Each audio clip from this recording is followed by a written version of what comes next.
विद्यार्थियों को मेरा वंदे मातरम। मैं विकास श्रीवास्तव विक्रमादित्य आईएएस गोरखपुर के यूट्यूब चैनल पर आपका स्वागत करता हूं।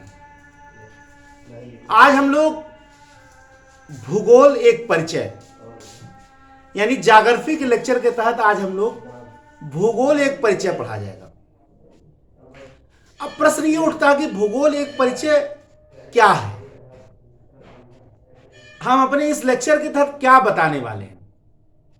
देखिए, भूगोल एक परिचय के तहत हम लोग ऐसा लेक्चर नहीं देने जा रहे कि भूगोल के सारे चैप्टर्स बताने जा रहे हैं या भूगोल के सिलेबस का डिस्कशन करने जा रहे हैं, ये नहीं है। यह भी नहीं है कि आधुनिक काल में भूगोल का कैसे विकास हुआ। हम ये देखने जा रहे हैं कि प्राचीन काल में भूगोल का विकास कैसे हुआ।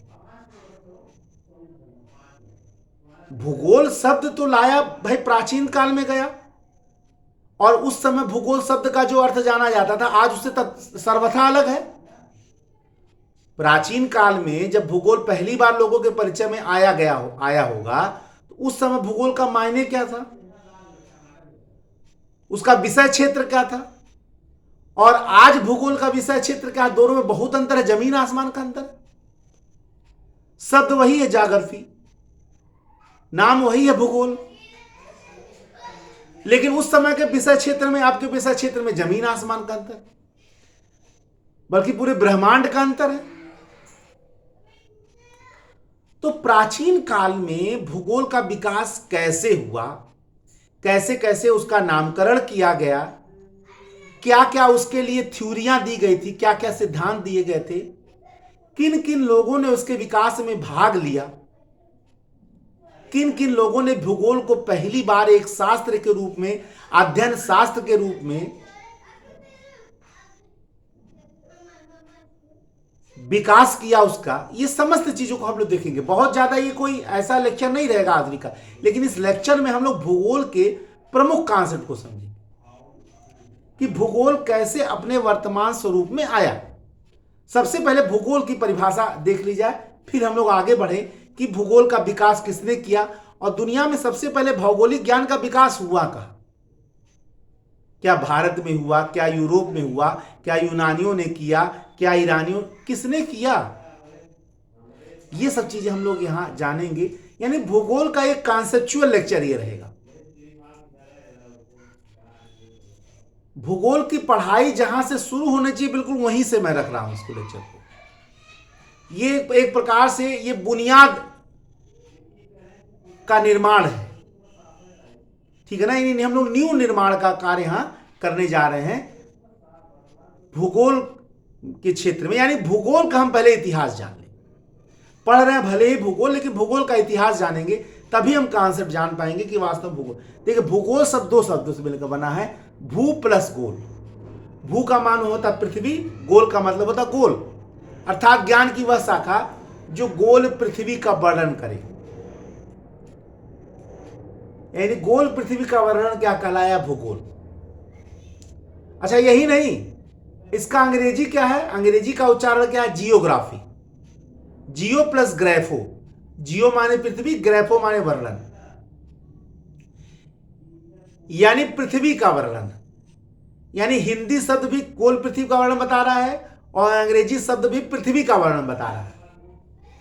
अर्थात चाहे हिंदी का शब्द हो चाहे इंग्लिश का शब्द हो, ये दोनों का अर्थ ही निकल रहा है पृथ्वी का वर्णन।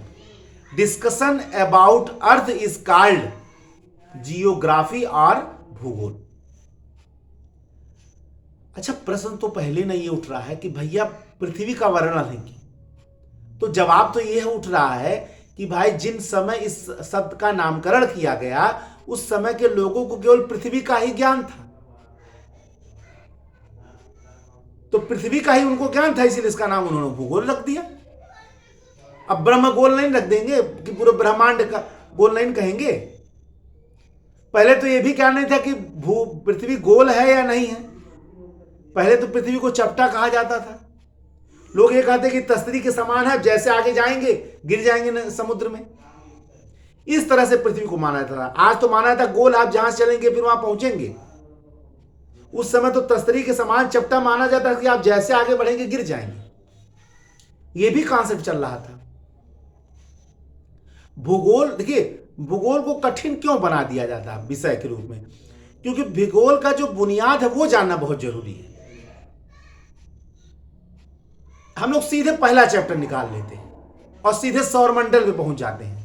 पृथ्वी का अध्ययन है तो सीधे सौरमंडल, क्योंकि ब्रह्मांड से शुरू होता है, ब्रह्मांड से दूसरा नंबर सौरमंडल।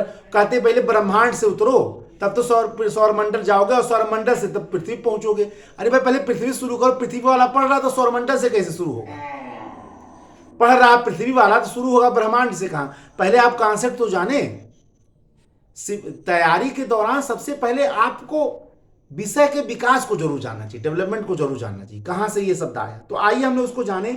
भले ही ये पृथ्वी का वर्णन है, गोल पृथ्वी का वर्णन है, भले ही ये जियोग्राफी, जियो प्लस ग्राफो से मिलकर बना है, पृथ्वी के वर्णन से बना है, लेकिन आज जो है यह संपूर्ण ब्रह्मांड का अध्ययन कर रहा है।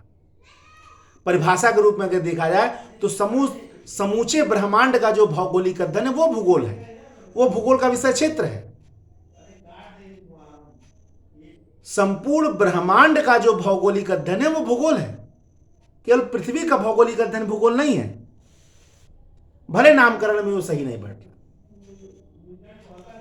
तो इस दुनिया में सबसे पहले भूगोल का अब विकास दिख रहा है। देखिए भूगोल के विकास में भारत और यूरोप दोनों का योगदान है, लेकिन दुनिया में सबसे जो पहले जो भौगोलिक ज्ञान का विकास हुआ वो भारत में हुआ। भले भूगोल के नामकरण हो, भले भूगोल का नामकरण हो, भले भूगोल का तमाम प्रकार के भौगोलिक चीजों का विकास हो, ये भले यूरोप में हुआ, लेकिन दुनिया में सबसे पहले भूगोल का जो विकास हुआ था वो भारत में हुआ था। भले इसका नामकरण देने का काम यूरोपियों को जाता है, यूनानियों को जाता है, लेकिन सबसे पहला जो इसका काम किया वो भारत में हुआ। दुनिया में अगर आपके एग्जाम में अगर ये समझ में आए कि दुनिया में सबसे पहले भौगोलिक ज्ञान का विकास कहां हुआ, तो भारत में। ऋग्वेद में बहुत सारे नक्षत्रों का, नक्षत्र पुंजों का वर्णन किया गया है। दुनिया का जो सबसे पहला लिखित जो साहित्य है, वो लिखित साहित्य जो माना जाता है वो ऋग्वेद माना जाता है। सबसे प्राचीन ग्रंथ, प्राचीनतम ग्रंथ, ओल्डेस्ट ऋग्वेद माना जाता है। और ऋग्वेद में बहुत सारे भौगोलिक तत्वों का वर्णन, जिसमें बहुत सारे नक्षत्र पुंजों का वर्णन है। यही नहीं, पुराणों में भी भूगोल को भुवन कोश कहा गया है। विकास देखिए, ऋग्वेद में नक्षत्र पुंजों का वर्णन है, बहुत सारे नक्षत्रों का वर्णन है, जो आज के जमाने में भी 27 नक्षत्र माने जाते हैं। नक्षत्रों का, तारों के समूह का वर्णन है, यानी वहीं से शुरू। हम आज के तारों से, ब्रह्मांड से, आकाश गंगा से तो शुरू करते हैं भूगोल की पढ़ाई, तो यानी वहां से उसको ज्ञान था नक्षत्र पुंजों का, नक्षत्रों का। इसके बाद पुराणों में, जो भारत के पुरातन इतिहास माने जाते हैं पुराण, उसमें भूगोल को भुवन कोश कहा गया है। क्या कहा गया है? भुवन कोश। भूगोल का नाम जो है पुराणों में भुवन कोश कहा गया है। और यही नहीं, पुराणों में पृथ्वी को 7 भूखंड में बांटा गया है। 7 भूखंड में बांटा गया है। पृथ्वी को 7 भूखंड में बांटा गया है। अब आप अंदाजा लगाइए, आज भी दुनिया में 7 महाद्वीप हैं। यानी पुराणों के लोगों ने अंदाजा लगाया होगा कि इस पृथ्वी पर 7 महाभूखंड हैं, जिनको 7 महाद्वीप का नाम दिया जाएगा। लेकिन वो उसको नहीं, वो जो नाम उन्होंने दिया वो वास्तव में आज कितना सही है कितना गलत है ये तो बता पाना संभव नहीं है। लेकिन 7 बड़े महाद्वीपों का पहली बार अनुमान इन 7 भूखंडों के रूप में पुराणों में लगाया गया। ये कोई छोटी बात नहीं है।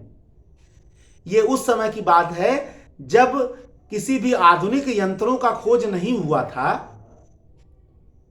यानी आप इससे यह भी अंदाजा लगा सकते हैं कि पहली बार अगर यूरोपीय ट्रैवलर, साहसी यात्री जिनको कहा जाता है, चाहे वो स्पेन के हों चाहे वो पुर्तगाल के हों, जिन्होंने दुनिया को खोजा,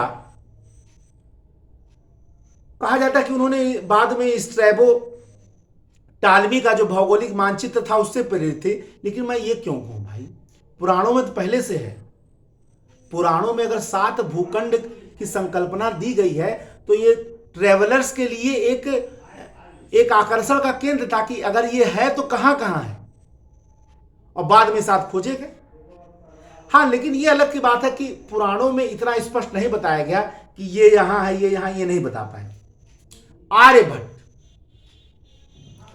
जिन्होंने पृथ्वी को गोलाकार भी बताया और सूर्य ग्रहण, चंद्र ग्रहण की पहली वैज्ञानिक इन्होंने व्याख्या भी की।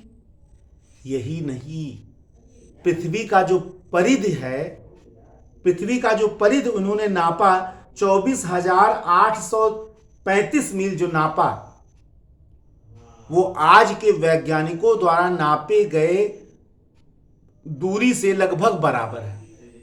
उस जमाने में आर्यभट्ट ने जो पृथ्वी का परिधि नापा, सर्कमस्टेंस नापा, जो आज का 24,941 है, उसके लगभग बराबर है। अब बताइए, आज के जमाने में इतने आधुनिक इंस्ट्रूमेंट हैं, उससे नापने के बाद आर्यभट्ट उस जमाने में कैसे नापे होंगे? क्या ये कोई साधारण उपलब्धि था? असाधारण उपलब्धि था।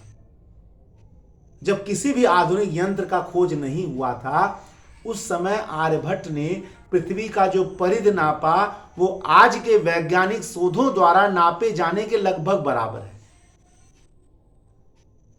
आप इससे अंदाजा लगाएं कि भारतीय साइंस, भारतीय भौगोलिक ज्ञान कितना उच्च था।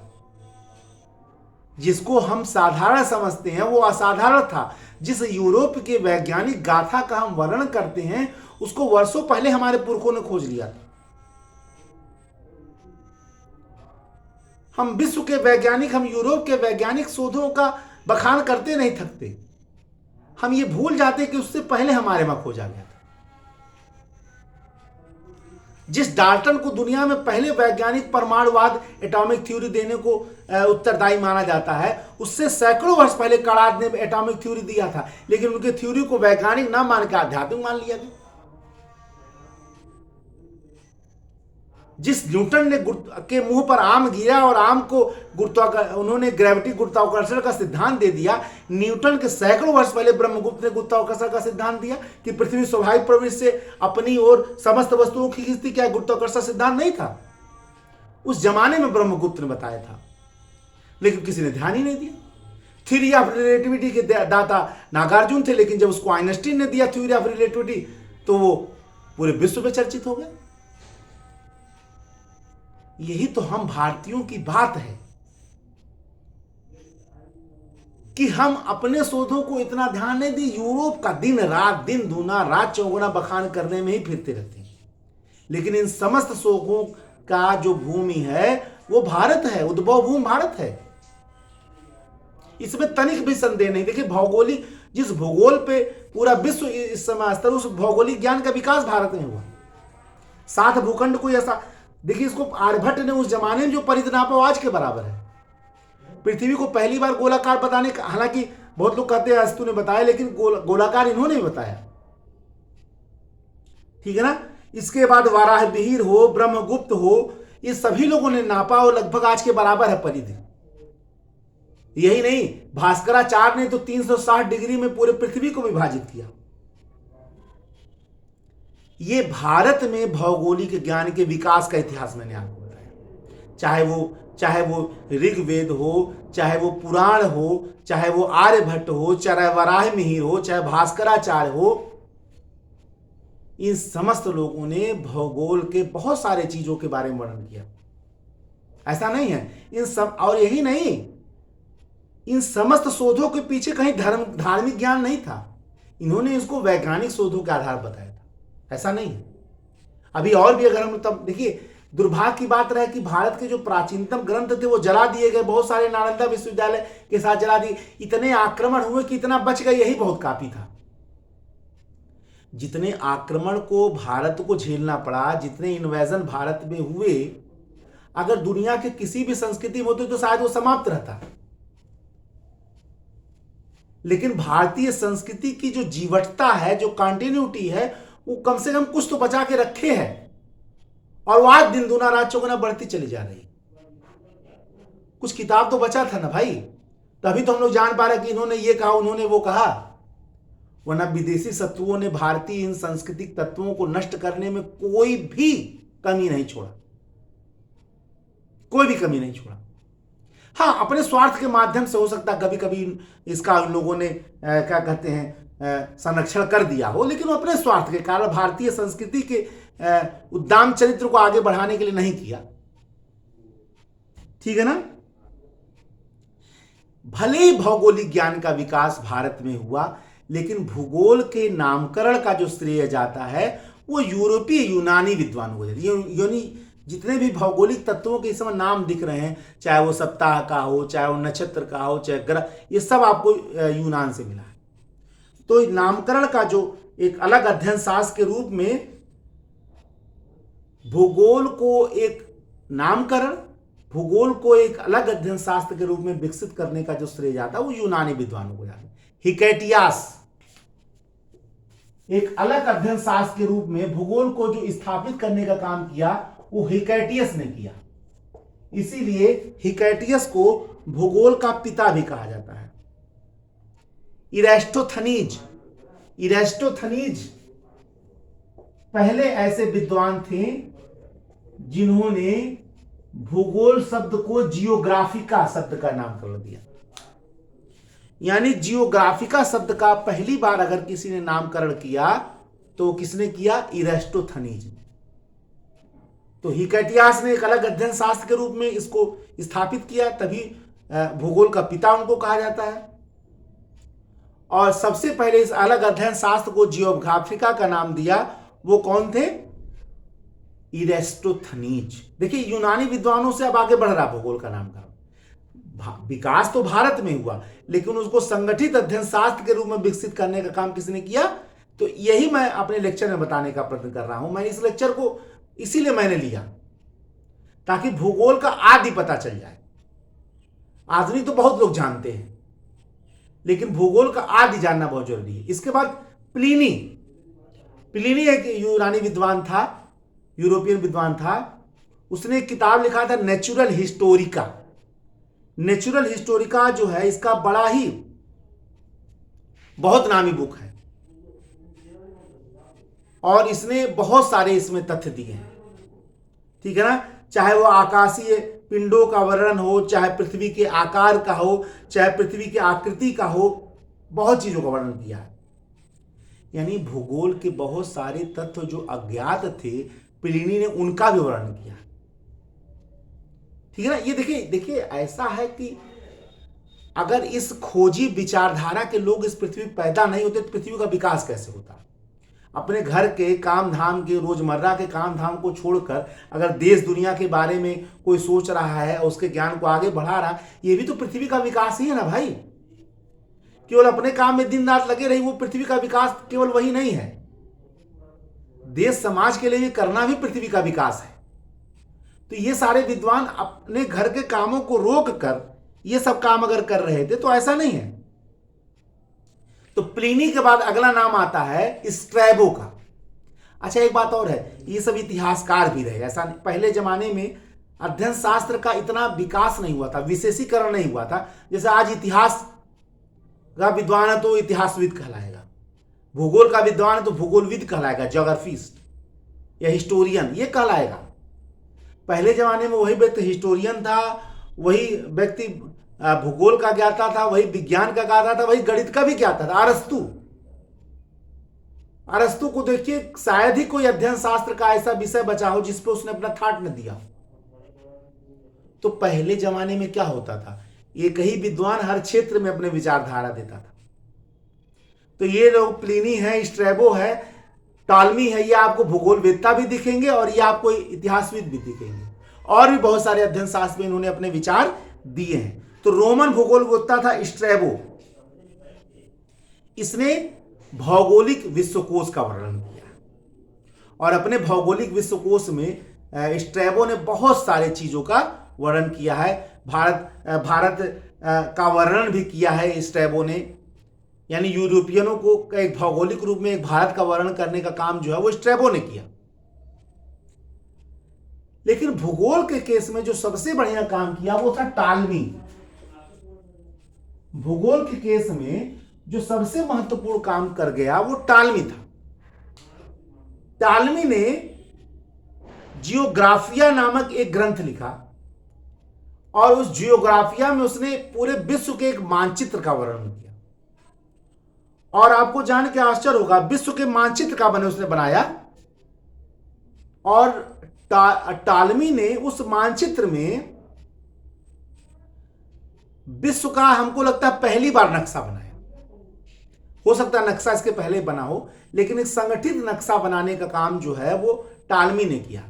और आपको जान के आश्चर्य होगा कि टालमी ने अपने इस विश्व के मानचित्र में, इस मैप में, इस नक्शे में, मैप में, उसने एटलस में, उसने ज्ञात स्थानों का तो वर्णन ही किया, अज्ञात स्थानों का वर्णन किया। अब बताइए अज्ञात स्थानों का वर्णन क्या हो सकता है? जैसे मेंडलीफ ने अपने आवर्त सारणी में जो विभिन्न तत्वों का जो पीरियाडिक टेबल था, आवर्त सारणी, मेंडलीफ ने बहुत सारे स्थान खाली रखे थे जो बाद में विभिन्न तत्वों का खोज को प्रेरित किया। उसी प्रकार अगर अज्ञात स्थानों का वर्णन टालमी ने किया था तो विभिन्न सारे जो खोजकर्ता थे, साहसी यात्री थे, उनको खोजने के लिए प्रेरणा तो दिया कि भाई हाँ ये जगह हो सकता है। और हुआ भी यही। कैप्टन कुक ने जो अंटार्कटिका का खोज किया था, जिस अंटार्कटिका का, दक्षिणी ध्रुव का, वो कहीं न कहीं टालमी की प्रेरणा से ही खोजा गया था। टालमी द्वारा अपने नक्शे में, अपने मैप में अज्ञात स्थानों को छोड़ना, अपने अज्ञात स्थानों का अंकित करना, 14वीं 15वीं शताब्दी के जो साहसी यात्री थे उनको प्रेरित कर रहा था कि उन स्थानों को खोजे। क्योंकि चाहे वो स्पेन हो, चाहे पुर्तगाल हो, ये साहसी यात्री पूरी दुनिया की खोज करने के लिए निकले थे ना। तो टालमी का ये नक्शा उन लोगों को प्रेरित तो कर रहा था भाई कि यहां कोई स्थान हो सकता है, चलो खोजा जाए इसको। और खोजा भी कैप्टन कुक ने, खोजा भी। और यही नहीं, उसने विश्व भूखंड को 3 भागों में विभाजित भी किया। उसने विश्व भूखंड को 3 भागों में विभाजित भी किया। आगे चलकर चाहे वो प्लेटो हो, चाहे अस्तु हो, पृथ्वी को गोलाकार बताया। कहने का मतलब क्या है? ये कहने का मतलब ये है कि भौगोलिक ज्ञान का विकास भारत में हुआ, लेकिन भूगोल को जो अध्ययन शास्त्र के रूप में और भौगोलिक नक्शों के निर्माण के रूप में अगर पहली बार वो किया कोई, तो वो यूरोपीय विद्वानों ने किया, यूनानी विद्वानों ने। तो एक तरफ भौगोलिक ज्ञान का विकास हुआ, दूसरी तरफ भूगोल का नामकरण हुआ, अध्ययन शास्त्र के रूप में उसका विकास हुआ। और आगे का खोज तो आप जान ही रहे हैं कि जब ब्रिटेन के कब्जे में पूरा दुनिया आ गया तो सब कुछ तो उसने अपने पास लेकर, अपने आप को ही केंद्र बनाकर पूरे विश्व का भूगोल रच दिया। वहीं से ग्रीनविच मीन टाइम जा रहा, सारी चीजों को, सब चीज अपने पास लेके बैठ गए। वो आगे की राजनीति बात करने का मतलब नहीं है, लेकिन भौगोलिक ज्ञान का कैसे विकास हुआ वो आप यहां से देख सकते हैं। चपटी था पहले पृथ्वी, फिर उससे गोलाकार आया, गोलाकार से फिर लध्वज गोलाभ आया, ऑबलेट स्फेराइड, फिर गोलाकार भी नहीं है, ऑबलेट स्फेराइड है, ठीक है ना। बीच में उभरा हुआ किनारों किनारों चपटा, जिसको ऑबलेट स्फेराइड, जिसको नारंगी बोलते हैं। तो कैसे विकास हुआ? पहले चपटा बताया गया, फिर उसको गोल बताया गया, फिर उसको ऑबलेट स्फेराइड बताया गया, यानी लध्वज गोलाभ। लध्वज गोलाभ कौन सा आकार होता है पृथ्वी का? बीच में उभरा हुआ हो और किनारे किनारे चपटा हो। तो ऐसे पृथ्वी के, ऐसे भूगोल का विकास हुआ। आप उसको देखेंगे प्राचीन काल में कहां से कहां विकास हो रहा है। पहले शुरू कहां से हो रहा है और वो कहां तक आ जा रहा है? टालमी तक। उसके बाद तो सब आगे के इतिहासकार आते गए, वो अलग की बात है। लेकिन यहां तक का जो विकास है वो भूगोल के विकास में एक महत्वपूर्ण स्थान रखता है। उसके बारे में बहुत सारे भूगोलिक ज्ञाता हुए जिन्होंने तमाम प्रकार के ग्रह, नक्षत्र, फिर अक्षांश, देशांतर नाम दिया गया, ये सब अलग की बात है। लेकिन भूगोल का प्राचीन काल में जो विकास हुआ उसके पीछे ये सारे वैज्ञानिक थे, भारतीय थे और उसके बाद यूनानी थे, ठीक है ना। तो आज के लेक्चर में हमने भूगोल का आधारभूत ज्ञान दिया। एक नए लेक्चर में फिर आपके समक्ष उपस्थित होंगे। तब तक के लिए जय हिंद, जय भारत, वंदे मातरम। धन्यवाद।